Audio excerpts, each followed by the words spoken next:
Skiing in New England is an old tradition. Though the technology has evolved a bit, some companies still choose to use a slower method with 4 legs. NBC5's John Hawks caught up with a few loggers today and shows us a method from start to finish.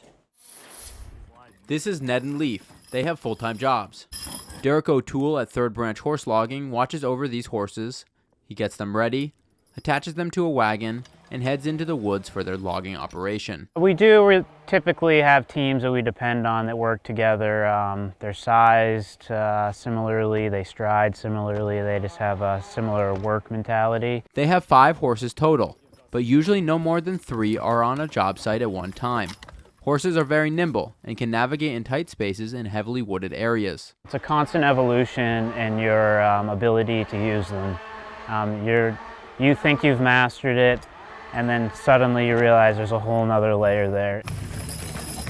You'd be hard-pressed to find any other kind of mechanical tool that puts that little weight on the ground. And that becomes important when you're talking about soil disturbance, watershed destruction or preservation, carbon sequestration, carbon release, all of those things that people are now thinking about in terms of their woodlots.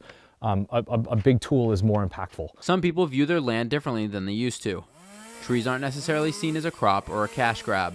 Many landowners want to preserve nature, and logging with a lower impact can help. Forestry, for many years, we've had kind of a one-size-fits-all, right? Here's the tool I have available, here's the operator, put them on any kind of ground and do the best you can, which is fine. And there's a lot of skill that goes into that, but we're trying to really closely match the tool with the job. On this job, they are dropping white pines. They cut the log to smaller lengths, and is a team effort between the horses and driver to drag the logs out. The horses have to acclimate to the noisy environment. Until they realize that, we're here, we're making decisions to help them be comfortable in the woods, until they kind of make that break over, then things like that tree falling are terrifying. One of the noisier things is a mechanical arm that lifts the log into a trailer to be unloaded down the road. They're not speedy, and they're costly.